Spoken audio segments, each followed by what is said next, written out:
So now I've removed these cabinets here, and like I was saying earlier, when I do a demo I try to be very careful and not damage the drywall, but here I've got some damage here that tends to happen. And here in the corner it's kind of weird. They didn't, at the edge of drywall you're supposed to have backing. There should be a vertical 2x4 stud, and you can see if you look in the corner there that let's get a little closer there,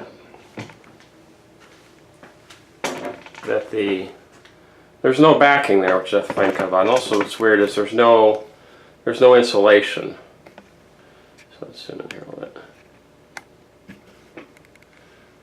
So here you can see here there's no vertical board along here, and there's no vertical board along here. In fact, the backing for this drywall right here is right here, which does not meet code, and it's not good for obvious reasons, because then I have this damage. And then also here, right there, there's a same way. There's no, the stud that supports this drywall is right here. It should be over here, and so that's why I created this hole when I was demoing the cabinets. And there's no insulation in here, so I'm going to take all this out and reapply drywall in this corner here, and then put some insulation in here. And of course, when I was doing all this, you get some inadvertent damage. Like here, I hit a, let's see if we can see what this is. There. Now that spot is about half the size of the palm of my hand. So then I can just patch. I'll just throw some joint compound up there. I won't cut it out and put a new piece of drywall in there. So if it's a small hole, you can just patch it with, just put some joint compound in there. If it's a bigger hole, you probably need to cut it out. There's one over here. There, that hole, that could go either way. I'll probably cut that out and put back and use these little strips of boards, put some backing there, patch out. That hole is probably about the size of the bottom of a coffee cup.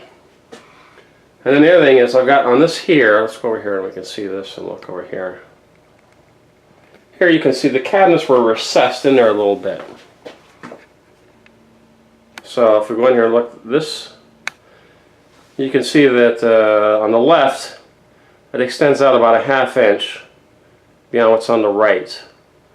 So this whole panel, this whole wall right in here needs another sheet of drywall to make it flush with that brown wall on the left.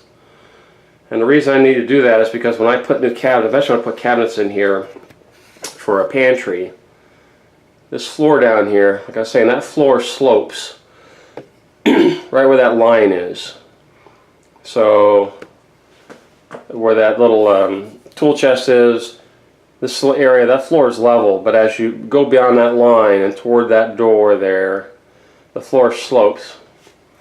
If you look here, there on the left is the hallway to the kitchen, which I finished.